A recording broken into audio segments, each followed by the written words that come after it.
hajui nini anaamua. Ile incident ya first half hajui nini anaamua mpaka ana sprint kutoka kwenye eneo alilokuwa mpaka kufika pale ilipotokea tukio, hajui nini anaamua. Hayuko kwenye penalty, hayuko kwenye foul, hayuko kwenye kitu chochote. Kadi. Yaani kwa maana kama sio penalty basi Soa amejiangusha. Na kama amejiangusha hiyo ni foul kuelekea goli la Singida na yellow card. Simulation, si ndio? Kama ni madhambi kafanyiwa hiyo ni penalty na red card kwa Chamu. Kwa sababu ni goal scoring, amedeny, amemzuia yule kufunga, amemkatalia nafasi ya kufunga. Yuko kwenye box, yuko kwenye mapana ya goli na yuko 1 against 1 na goalkeeper. Kwa amemnyima nafasi ya yule kufunga. Kwenye red card na yellow card hata ukiwa mtu wa mwisho kuna namna ambavyo zinatafsiriwa. Kama ulicheza foul au ulimnyima nafasi ya kufunga kwa foul ambayo ulikuwa na dhamira ya kuucheza mpira lakini umeukosa au umeushindwa kutokana na mazingira yalivyokuwa, lakini dhamira yako hasa ilikuwa ni kuucheza mpira, hiyo ni yellow card. Lakini kama umefanya madhambi ya kumzuia tu bila intention ya kuucheza mpira kama ambavyo Chamu amefanya, kwa sababu hakuna namna Chamu alikuwa na intend kuucheza mpira. Hajapeleka mguu kwenye mpira, yani alichofanya ni kumbugudhi yule asipate nafasi ya kupiga au amemdeny kufunga. Ile ni red card akiwa kama mtu wa mwisho. Kwa hiyo amekataa vyote kwa wakati mmoja. Kwa sababu ule mpira haukuanzisha kwa drop ball tena. Si ndio? Maana yake haupo kwenye Soa kujiangusha, haupo kwenye foul kwa Chamu, haupo kwenye chochote. Wewe ni mwamuzi wa aina gani? Jukumu lako uwanjani linakuwa ni nini hasa? Sio, unapata hiyo point. Tukio la pili, sema Blaise kama lile la kwanza tu. Shea Malone naye anafanya tukio kama lile akiwa mtu wa mwisho. Shea alikuwa anacheza mpira. Anamuimpede Soa ambaye ndio yuko in control of the ball. Another red card. Basi zote mbili hujaziona tufanye. Kazi yako sijaielewa bado uwanjani. Ni nini ulikuwa unafanya? Kwa hiyo I think nimpongeze Soa, wachezaji wa Singida kwa kutokuonyesha reaction ya tofauti. Na pia nimpongeze umma kwa kile ambacho, kwa busara ambayo ametumia kwenye kuzungumza, kwenye kufikisha malalamiko yake. Lakini hapa asubuhi wakati tunazungumza nilimwambia Nasri, hiyo inawezekana pia kama mwamuzi hataamua kuwa katikati ya mazungumzo. Remember that statement asubuhi. Sasa hizi tunajadili namna ambavyo Heri Sasi amefanya Branda. Mchezo mzima umebadilika kutokea pale. Unapata hiyo point. Simba walikuja vizuri. Lakini as time went on, fatigue ya finali ikaanza kuwachukua. Singida hawakuanza vizuri. Lakini kadri muda ulivyozidi kwenda walikuwa wanaisukuma kweli Simba. Kuna muda Simba anachezewa nusu uwanja kwa sababu unamuona kachoka. Statement umemsikia takwimu hizo kwa anazitoa Fadlu. Wapo wachezaji zaidi ya 3 ambao kawataja ambao wamekimbia kilomita 11 na nusu kwenye mchezo wa finali. Na ana siku moja tu ya kwa sababu finali kesho yake safari, siku moja ya mapumziko na kufanya recovery siku inayofuata mechi. Umeelewa? Sasa ukitoka kwenye hiyo hoja, nimemsikiliza pia Fadlu hapo mwanzoni. Namheshimu Fadlu lakini sijaelewa ambacho kwa anazungumza kwa leo. Hajaeleweka kabisa. Totally rubbish.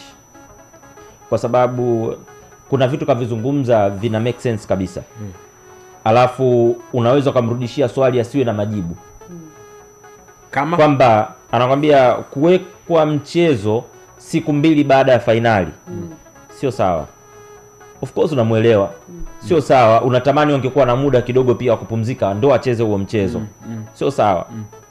Na amezungumzia kwamba wapangaji wa ratiba walipaswa kwa labda wana agenda. Kwa una accuse watu wapangaji wa ratiba ambao hao vipolo vimetokana na wewe kufika ulikofika. Kwa sababu kuna matches ulikuwa uchezi, unatolewa mechi kwa ajili ya kujiandaa na mchezo unaofuata wa CAF. Which agenda walikuwa nayo wakati ule na saizi hiyo agenda imegeukia wapi? Like hukumbuki ulipotoka na saizi unachosema. Kwa nini wakati wao wanavunjiwa mechi zao kwa ikiwa viporo kwa ajili ya kujiandaa na CAF, alikuwa asemi kwamba tucheze kwa wapangaji ratiba na agenda gani? Hizi mechi unazoondolewa kujiandaa na mechi nyingine lazima mbele zije zichezwe. Unajua moja kati ya sababu ambayo imefanya ligi kuu Tanzania bara isiishe tarehe 25 mwezi wa 5 ni Simba. Leo unasemaje unawaccuse wao same people kwa kukusogezea wewe ratiba zako ili ujiandae na CAF? Leo unasema wana agenda. What kind of agenda? Unataka ligi iende mpaka lini? Kwa sababu sofa inaisha tarehe 22 mwezi wa 6. Mwezi wa 8 una CHAN. Ligi ishe lini? Wachezaji wapumzike lini na waingie CHAN lini? Kwa hujamuelewa. Yaani it's football. Simuelewi na siwezi kumuelewa kwa sababu nikimuuliza yeye alitaka wacheze lini.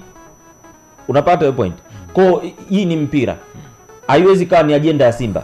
Kingine it's about football. Kingine kazungumza hapo kwamba kuna watu wameidiwa milioni 200 like milioni 200 wameidiwa na nani? Hizo ni accusations ambazo unaongea wewe mtu nje. Wameidiwa na nani? I think mimi hamna kitu spendi, na narudia tena kusema hamna kitu spendi kama mtu ambaye anajaribu kuzungumza rushwa kwenye mpira afu hawezi kuieleza. Yaani okay, wameaidiwa milioni 200, tuambie bana Mkule aliahidi Singida milioni 200 na uthibitisho huu hapa. Tuanze na wewe. Uko tayari kutupa huo ushirikiano? Au tunazungumza hapa Fadlu ametia Swahili like, tunatengeneza agenda ambazo mimi sioni faida yake atpa. Mimi natamani mtu ambaye yuko tayari kuzungumza hicho kitu azungumze na awe tayari kuonyesha ushirikiano kwenye kutokomeza jambo.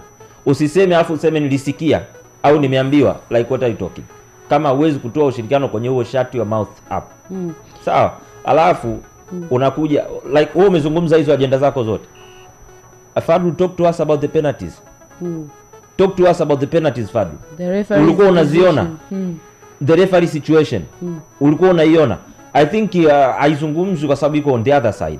Lakini ukisema uzungumze hizo, unaweza kumtaja mechi nyingi sana ambazo ziko hivyo. I totally understand na yeye asipozungumza, na pia sio jukumu lake.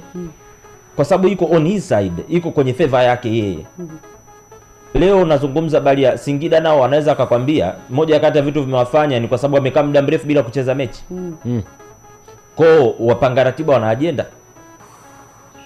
Kuna muda tuzungumze vitu. I think mimi Fadlu namheshimu sana, ni mtu ambaye waga anajua sana kujenga hoja zake na kila kitu. Lakini at this nadhani kachukuliwa emotional.